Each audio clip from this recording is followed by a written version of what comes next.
पशुपालक मित्रों और आप सभी को मेरा प्रणाम नमस्कार।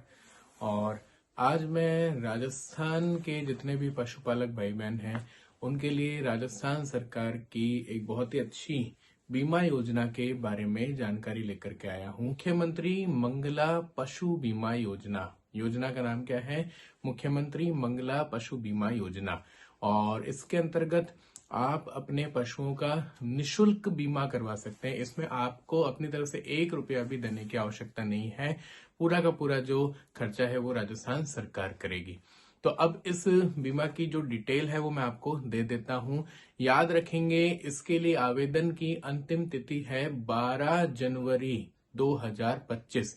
मतलब इसकी जो अंतिम तिथि है आवेदन करने की वो ज्यादा दिनों की नहीं रखी गई है। 12 तारीख को, इसी माह की 12 तारीख को इसकी अंतिम तिथि है। अब बात आती है कि इस निशुल्क बीमा योजना के अंतर्गत कौन कौन से पशु शामिल किए गए हैं, सम्मिलित किए गए हैं। तो है गाय, अगर आपके पास गाय है तो उसकी करवा सकते हैं बीमा। भैंस है तो उसकी करवा सकते हैं। भेड़ बकरी है उसकी करवा सकते हैं। और ऊंट है तो उसकी भी आप बीमा करवा सकते हैं। दोस्तों, जो मुख्यमंत्री पशु बीमा योजना है वो पशुपालकों के लिए काफ़ी लाभदायक है। और इसमें आप देखेंगे कि 40,000 रुपये का बीमा किया जा रहा है। अगर आपके पास में ये लागू किस किस पे होगी पहले तो ये बता दूं। गाय पर, भैंस पर, भेड़ बकरी पर और ऊंट पर, ठीक है।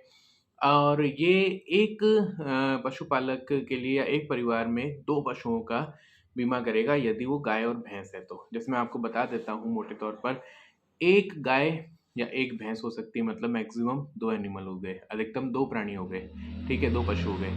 या फिर 2 गायों का हो गया या 2 भैंसों का हो गया। अगर भेड़ बकरी है तो 10 भेड़ और 10 बकरियों का हो जाएगा। और इसी प्रकार से आप देखेंगे कि अगर ऊंट है तो 1 ऊंट का हो जाएगा। और बीमा कराने के लिए आपको ई मित्र केंद्र पर जाना पड़ेगा और या फिर आप मोबाइल ऐप पर भी बीमा करवा सकते हैं। पर मेरा मानना है कि ई मित्र पर जाकर के आप बेहतर तरीके से करवा सकते हैं। बीमा के लिए आपको आवेदकर्ता को कौन कौन सी चीज़ों की आवश्यकता होगी, तो उसका जन आधार कार्ड, जन आधार नंबर होना अति आवश्यक है क्योंकि उसमें नॉमिनी पूछेगा वो आपसे। दूसरा, आपके जिस पशु की आप बीमा करवा रहे हैं उसके साथ में आवेदकर्ता की फोटो होनी बड़ी आवश्यक है। इंपॉर्टेंट बात दोस्तों, कि जब तक पशु के टैगिंग नहीं की हुई होगी तब तक टैग नंबर आप ऐड नहीं कर पाएंगे। इसलिए पशु के कान में टैग होना आवश्यक है और टैग लगाने के बाद में टैग नंबर रजिस्ट्रेशन होगा उसका, उसके बाद में ही उसका बीमा किया जा सकेगा। ये जो बीमा है ये तब कैंसिल, निरस्त कर दी जाएगी यदि आपने अपने पशु को बेच दिया या फिर आपने किसी को गिफ्ट दे दिया है, तब ये बीमा मानी नहीं जाएगी। आयु का क्या सीमा है उसमें? तो गाय की 3 वर्ष से 12 वर्ष तक, भैंस होनी चाहिए 4 से 12 वर्ष तक, और जो भेड़ बकरियां होनी चाहिए अधिकतम 6 वर्ष तक, और ऊंट होगा 2 से 15 वर्ष तक की आयु का, उसमें बीमा किया जाएगा। और दूसरी बात आप ध्यान रखेंगे कि अधिकतम इसमें 40,000 रुपये का बीमा होगा, निःशुल्क बीमा है।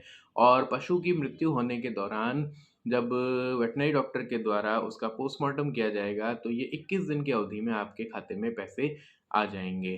तो ये रही पशुओं के लिए जो राजस्थान सरकार ने मुख्यमंत्री मंगला पशु बीमा योजना जो लागू की है, इसकी अंतिम तिथि ध्यान रखिएगा दोस्तों, वो है 12 जनवरी 2025। अंतिम तिथि क्या है? दोबारा से बोल रहा हूँ, 12 जनवरी 2025। इसके अंदर आपको, इस तारीख तक आपको आवेदन कर देना है। आवेदन करने के बाद में एक रजिस्ट्रेशन नंबर आएगा।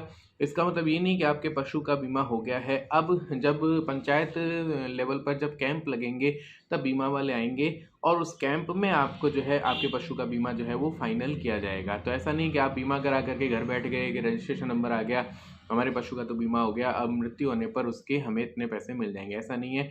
आपको जाना पड़ेगा कैंप में, और कैंप में आपको बीमा करता जो होंगे वो वहाँ पर फाइनल बीमा करके देंगे, तब जा करके ये मान्य होगा। तो उम्मीद करता हूँ पशुपालक भाइयों को ये चीज़ समझ में आई होगी। और भी ज़्यादा अगर आपको कोई जानकारी लेनी तो हमारे चैनल को सब्सक्राइब करें और वीडियो के कमेंट में आप सवाल अपना पूछ सकते हैं। Thank you very much.